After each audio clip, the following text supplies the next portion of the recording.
एक पक्षी था जो रेगिस्तान में रहता, बहुत बीमार, कोई पंख नहीं, खाने पीने के लिए कुछ नहीं, रहने के लिए कोई आश्रय नहीं था। एक दिन एक कबूतर उधर से गुजर रहा था। उस बीमार और दुखी पक्षी ने कबूतर को रोका और पूछा, तुम कहाँ जा रहे हो? उसने उत्तर दिया, मैं स्वर्ग जा रहा हूं। बीमार पक्षी ने कहा, कृपया मेरे लिए पता करें, मेरी पीड़ा कब तक समाप्त हो जाएगी? कबूतर ने कहा, निश्चित ही मैं पता करूंगा। कबूतर ने इतना कहकर बीमार पक्षी से विदा ली। कबूतर स्वर्ग पहुंचा और प्रवेश द्वार पर देवदूत को बीमार पक्षी का संदेश दिया। देवदूत ने कहा, पक्षी के जीवन में अगले 7 वर्ष तक इसी तरह कष्ट लिखा हुआ है। उसे ऐसे ही 7 वर्ष तक कष्ट भोगना पड़ेगा, तब तक उसके जीवन में कोई खुशी नहीं है। कबूतर ने कहा, जब बीमार पक्षी ये सुनेगा तो वह निराश हो जाएगा। क्या आप इसके लिए कोई उपाय बता सकते हैं? देवदूत ने उत्तर दिया, उससे कहो कि इस वाक्य को हमेशा बोलता रहे, इन सब के लिए भगवान तेरा शुक्र है। वापसी पर जब वह बीमार पक्षी कबूतर से फिर मिला तो कबूतर ने उस स्वर्गदूत का संदेश दिया। 7-8 दिनों के बाद कबूतर जब फिर उधर से गुजर रहा था, तब उसने देखा कि पक्षी बहुत खुश था। उसके शरीर पर पंख उगाए थे। उस रेगिस्तानी इलाके में एक छोटा सा पौधा लगा हुआ था। वहां पानी का एक छोटा सा तालाब भी बना हुआ था।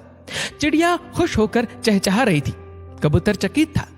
देवदूत ने कहा था कि अगले 7 वर्षों तक पक्षी के लिए कोई खुशी नहीं होगी। इस सवाल को ध्यान में रखते हुए कबूतर स्वर्ग के द्वार पर देवदूत से मिलने पहुंच गया। कबूतर ने देवदूत से अपने मन में उठते हुए सवालों का समाधान पूछा तो देवदूत ने उत्तर दिया, हाँ, ये सच है कि पक्षी की जिंदगी में 7 साल तक कोई खुशी नहीं लिखी थी, लेकिन क्योंकि पक्षी हर स्थिति में इन सब के लिए भगवान तेरा शुक्र है बोल रहा था और भगवान का शुक्र कर रहा था, इस कारण उसका जीवन बदल गया। जब पक्षी गर्म रेत पर गिर गया तो उसने कहा, इन सब के लिए भगवान तेरा शुक्र है। जब ये उड़ नहीं सकता था तो उसने कहा, इन सब के लिए भगवान तेरा शुक्र है।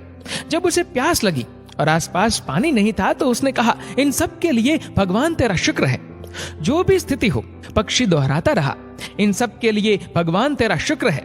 और इसलिए 7 साल 7 दिनों में समाप्त हो गए। जब मैंने ये कहानी सुनी तो मैंने अपने जीवन को महसूस करने, सोचने, स्वीकार करने और देखने के तरीके में एक जबरदस्त बदलाव महसूस किया। मैंने अपने जीवन में इसको अपना लिया। इन सब के लिए भगवान तेरा शुक्र है। इसने मुझे, मेरे विचारों को, मेरे जीवन में बदलाव लाने में मेरी मदद की। उदाहरण के लिए, अगर मेरा सिर दर्द करता है तो मुझे लगता है कि मेरा बाकी शरीर पूरी तरह से ठीक और स्वस्थ है और मैं कहता हूँ, इन सब के लिए भगवान तेरा शुक्र है। और मुझे लगता है कि सिर दर्द मुझे बिल्कुल परेशान नहीं करता। इस भगवान के शुक्राने का मेरे जीवन पर वास्तव में गहरा प्रभाव पड़ा। मुझे लगने लगा कि मैं कितना धन्य हूँ, मैं कितना खुश हूँ, जीवन कितना अच्छा है। इस संदेश को साझा करने का उद्देश्य हम सभी को इस बारे में अवगत कराना है कि कितना शक्तिशाली है ये, हमारे जीवन को नया रूप दे सकता है। इसलिए आभारी रहे हर चीज के लिए, उस परम पिता परमात्मा के और अपने दृष्टिकोण में बदलाव देखे। दोस्तों, इस वीडियो को लेकर आपकी क्या राय है नीचे कमेंट करके जरूर बताएगा। और अगर आपको वीडियो अच्छा लगा हो तो इस वीडियो को लाइक